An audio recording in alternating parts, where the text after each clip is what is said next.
Hi అండి, అందరికీ నమస్కారం. ఇవాళ నేనైతే మరో చక్కటి ఆకుకూర రెసిపీతో మీ ముందుకు వచ్చానండి. ఇదైతే నేను వీక్లీ వన్స్ అయితే చేస్తూనే ఉంటానండి. ఎందుకంటే చాలా మంచి రెసిపీ కాబట్టి మీరు కూడా తప్పకుండా ట్రై చేయండి. పాలకూర ఇంకా మెంతికూర తీసుకున్నానండి. 2 కట్టల పాలకూర, 2 కట్టలు మెంతికూర తీసుకున్నాను. దానికి తగ్గట్టు 1 ఆనియన్, 2 టమాటోస్, ఇంకా 2 గార్లిక్ దాన్ని చక్కగా ఒలిచేసుకొని గ్రైండ్ చేసుకున్నానండి. ఇప్పుడైతే ఇంకొక సైడ్ గ్యాస్ మీద కడాయి పెట్టుకొని ఆయిల్ వేసుకున్నాను. ఆయిల్ కాస్త హీట్ ఎక్కాక ఆవాలు వేసుకున్నాను. ఆవాలు కాస్త చిటపటలాడాక గార్లిక్ వేసుకున్నానండి. గార్లిక్ నేను ఇక్కడ ఎక్కువగా తీసుకున్నాను, ఎందుకంటే ఈ కర్రీకి గార్లికే మంచి టేస్ట్ ఇస్తుంది. చూడండి, గార్లిక్ కాస్త వేగాక ఆనియన్స్ వేసేసుకుంటున్నాను. ఆనియన్స్ ఎక్కువ అవసరం లేదండి, ఒకే ఒక ఆనియన్ వేస్తున్నాను. చూడండి, ఆనియన్స్ కాస్త ఇదయ్యాక ఇప్పుడైతే నేను ఉప్పు యాడ్ చేసుకుంటున్నాను. మొత్తం ఉప్పు ఇక్కడ యాడ్ చేసేస్తున్నానండి. మన కర్రీకి తగ్గట్టు ఉప్పు యాడ్ చేసేసుకుంటున్నాను. మంచిగా ఆనియన్స్ కూడా వేగిపోయాయి. ఇప్పుడు టమాటోస్ని యాడ్ చేసేసుకుంటున్నాను.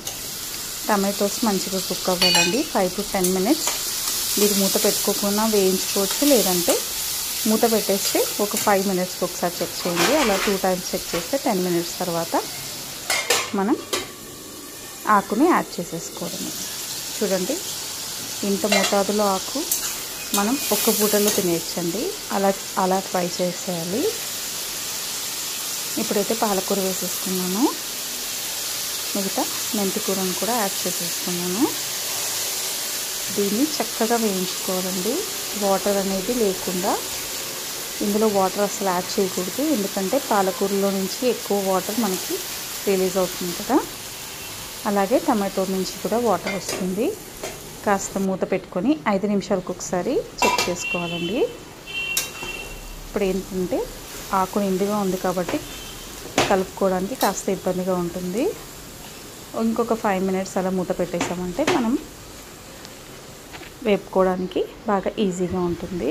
చూడండి, ఇప్పుడైతే ఒక 40% తగ్గిపోయింది. ఇలా మనం ఇంకొకసారి ఒక 5 minutes 3 times అలా పెట్టుకుంటే తొందరగా కుక్ అయిపోతుంది.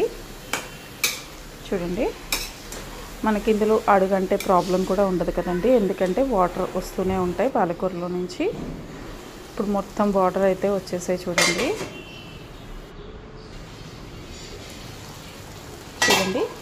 చక్కగా ఉడుకుతుంది. ఈ వాటర్ అన్నీ మనకి వెళ్ళిపోవాలండి, అలా మనం వేయించుకోవాలి.